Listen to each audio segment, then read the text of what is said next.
d'honneur qui s'appelle Les Balcons de Molière, et nous sommes accueillis par Philippe Briançora, qui a créé avec son épouse cette maison d'hôtes de charme il y a quelques années, mais que les Mésois ont aussi pu découvrir à travers une exposition qui a eu lieu au mois de mars dernier au château Girard, exposition d'une cinquantaine de portraits de femmes réalisés au crayon sur papier, et c'était à l'occasion notamment de la journée de la femme. Alors, Philippe a eu aussi d'autres activités, mais c'est pour cela d'ailleurs que nous sommes ici, pour essayer de découvrir d'autres facettes que celles que nous ne connaissons pas, et pour approfondir un petit peu, eh bien, justement, la connaissance de cet homme particulièrement intéressant. Alors, d'abord, on va commencer, si tu le veux bien, par le lieu. Pourquoi créer des chambres d'hôtes? C'est il y a 4 ans, si je ne m'abuse, par rapport à votre ancienne occupation professionnelle, et puis aussi pourquoi Metz? Alors pourquoi Metz chronologiquement, c'est pourquoi Metz d'abord. On connaissait cette ville pour y avoir passé régulièrement 1 ou 2 semaines de vacances depuis une quinzaine d'années, et on est tombé vraiment amoureux de ce village. Tout ça s'est fait en parallèle d'une espèce de, comment je pourrais qualifier ça, de ras-le-bol de ma part, de la région parisienne dans son ensemble, que ce soit au niveau de mon travail, au niveau météorologique. Enfin voilà, je commençais à arriver à saturation, en manque de ciel bleu, manque de chaleur, et un trop-plein d'énergie négative parisienne qui faisait qu'on avait vraiment envie de changer de vie tout simplement, et de choisir de vivre, d'avoir une qualité de vie importante, même si c'est au détriment de responsabilités professionnelles peut-être plus importantes, mais finalement assez parasites pour ce qui est du bien-être, tout simplement. Donc Metz, pour ça, c'était vraiment notre ville coup de cœur. Et donc on a eu cette idée de maison d'hôtes justement pour pouvoir créer une activité professionnelle qui soit vraiment à nous, dont nous soyons les propres patrons, et qu'on puisse avoir en direct les répercussions, qu'elles soient positives ou négatives, ce qui moi pour ma part n'était pas le cas du tout dans mon métier d'avant, où j'étais dépendant de grosses structures professionnelles qui faisaient que je ne maîtrisais pas forcément l'intégralité de mon implication dans mon métier d'avant, dans l'édition. Donc on est venu à Metz, on a cherché des maisons pouvant ce type d'activité. Voilà.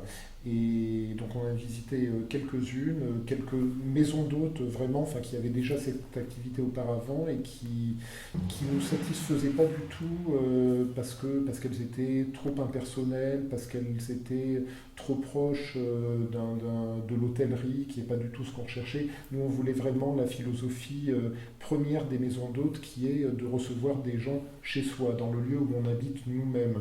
Alors, je t'interromps 30 secondes.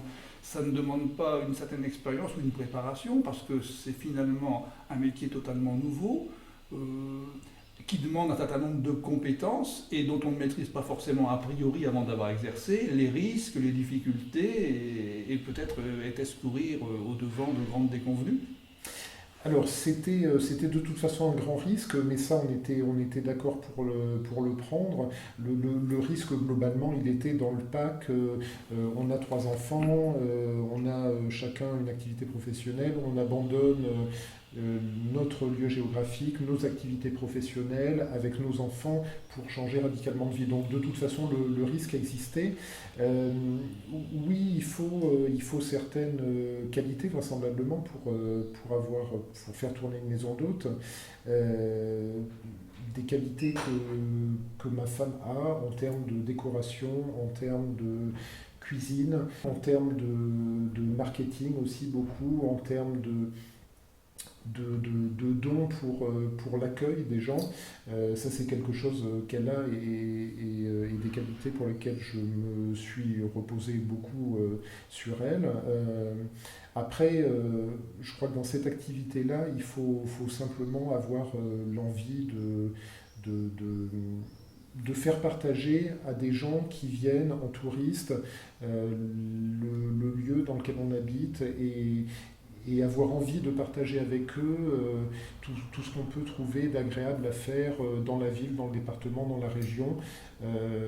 Donc ça, c'est quelque chose qui ne s'apprend pas à l'école de toute façon, donc c'est une envie qu'on a en soi ou qu'on n'a pas.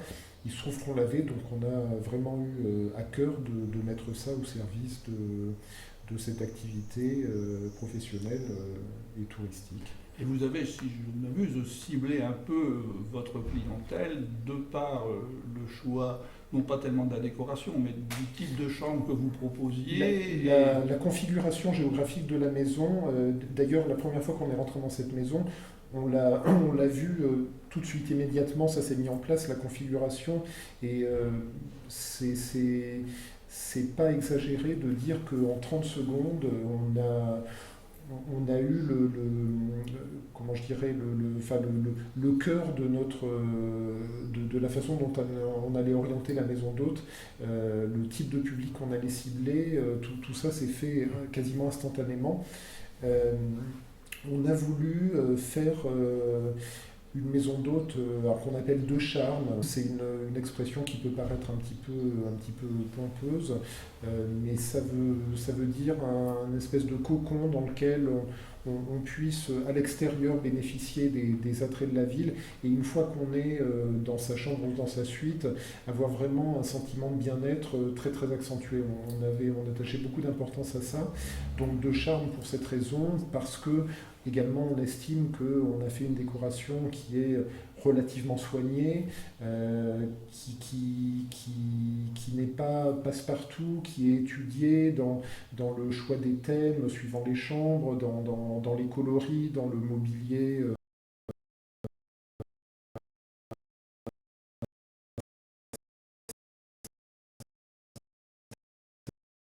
Moins familial et plus couple. On a des chambres qui peuvent accueillir 2 personnes, éventuellement dans une suite on peut mettre un 3e lit supplémentaire, mais vraiment le cœur de cible ce sont les couples sans enfants.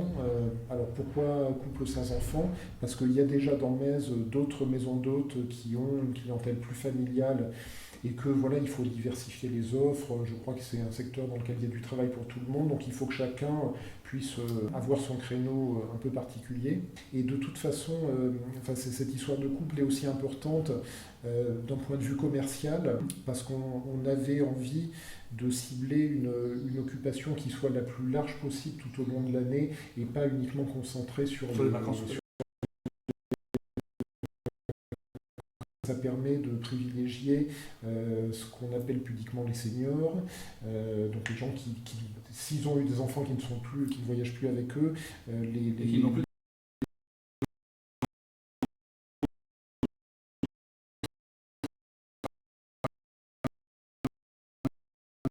des vacances d'été, ce qui nous permet, nous, d'avoir un étalement d'occupation plus large tout au long de l'année, plutôt qu'une activité, même si c'est un peu ça quand même, mais une activité qui soit pas uniquement centrée sur juillet et surtout sur août. En résumé, c'était une aventure, mais qui avait été profondément pensée, conceptualisée, et comme quoi la littérature mène à tout, puisque le lettré, travaillant dans l'édition, s'inspire de la littérature.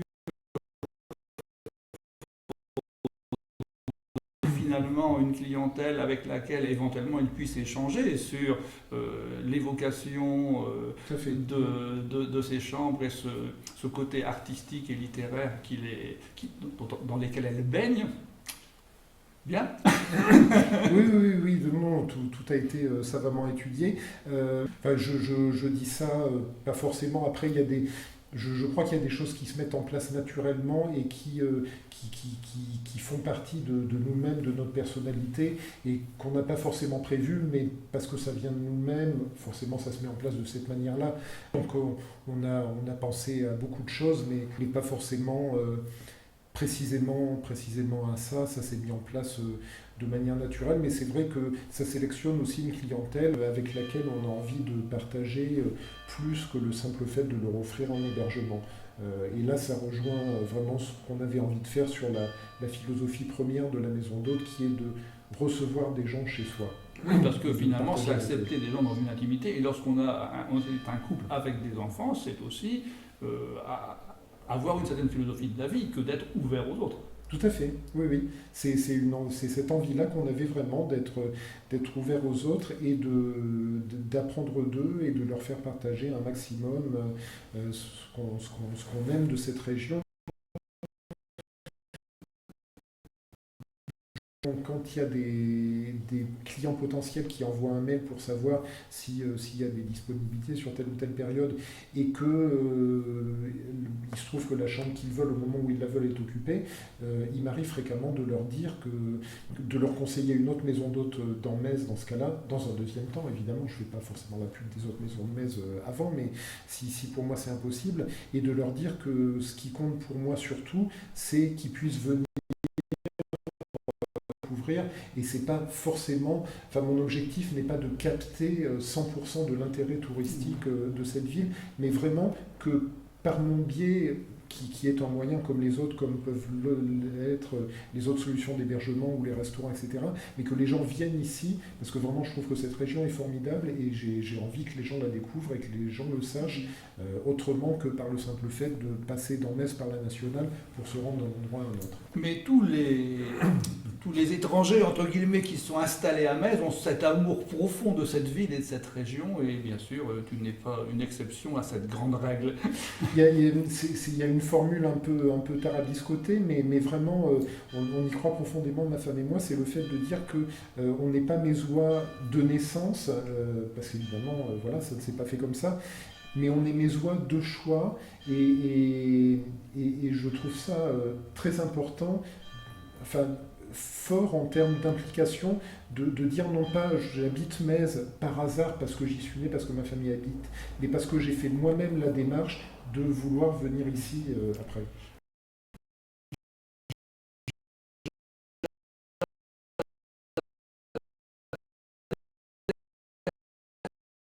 Le lieu de cette maison, un certain nombre de dessins de toi, mais aussi, et j'aurais voulu commencer par là, un cadre contenant toute une série de dessins avec des titres de pièces de Molière, et ceci était réalisé par ton papa. Allez, je te... Alors, oui, ce tableau a été réalisé par mon père. Donc, moi, ça me tenait à cœur qu'il y ait une aquarelliste. Et comme la maison s'appelle Les Balcons de Molière, habituellement, mais je le taquine avec ça, j'aime bien le faire sortir de sa zone de confort artistique en lui faisant faire des choses qu'il n'a pas l'habitude de faire. Et donc là, c'est un tableau dans lequel il a regroupé l'intégralité des titres de pièces de Molière, elles y sont toutes, avec des petites illustrations tirées des couvertures des petits classiques Larousse. Et donc il y a un portrait en fond du visage de Molière. Alors pourquoi Molière? On a appelé cette maison les Balcons de Molière parce que nous avons retrouvé des papiers qui attestent que lorsque Molière était à Pézenas et qu'il venait à Metz, soit pour faire des représentations, soit pour se baigner à la plage, descendait à l'auberge des Trois Pigeons, qui était cette maison jusqu'au XVIIIe siècle. Et donc Molière a dormi ici. Voilà. Là, j'ai appris quelque chose sur le fait que ce soit une auberge dans le passé. Et donc, elle a retrouvé sa vocation première. Elle a retrouvé sa vocation première. On se plaît à croire que l'esprit de Molière est dans cette maison qui plane au-dessus de nous et qui veille au bon déroulement de notre activité. Pour conclure peut-être sur le chapitre maison d'hôtes, des bonnes surprises, des mauvaises surprises, parce que bon, on a parlé de la volonté, des ambitions.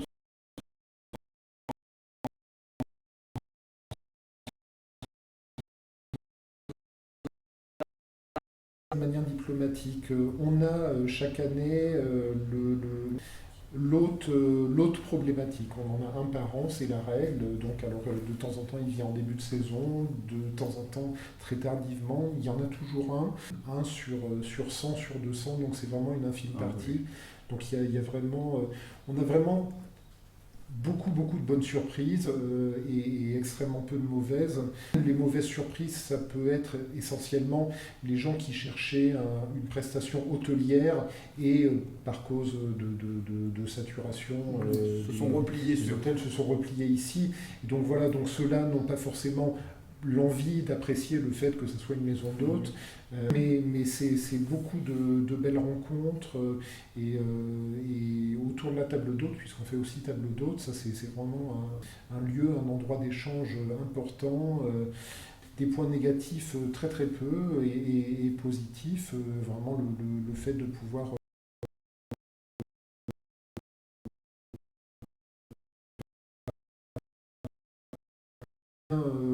des liens affectifs importants avec des hôtes qui ont eu le coup de cœur pour la maison, pour lesquels nous avons eu le coup de cœur et qui d'année en année reviennent régulièrement. On commence maintenant, après 5 saisons, à avoir une petite clientèle d'habitués et ça c'est aussi une vraie bonne surprise, le fait d'avoir des gens qui reviennent et de lier quasiment des liens amicaux avec eux. Le revers de la médaille de ça, c'est que ces gens-là arrivent et repartent, même s'ils reviennent éventuellement l'année suivante. Le point négatif, c'est de devoir, une fois qu'ils sont partis, faire le ménage évidemment pour repréparer la chambre pour de nouveaux hôtes. Et quand c'est vraiment des gens avec qui on a passé un séjour intense, où on a beaucoup partagé, ce fait d'effacer toute trace de leur venue, parfois ça fait un petit pincement au cœur, du coup. On va faire en sorte qu'ils ne soient jamais venus pour que les nouveaux qui arrivent dans la chambre aient l'impression que c'est pour eux qu'elle a été créée quasiment, parce que c'est ça.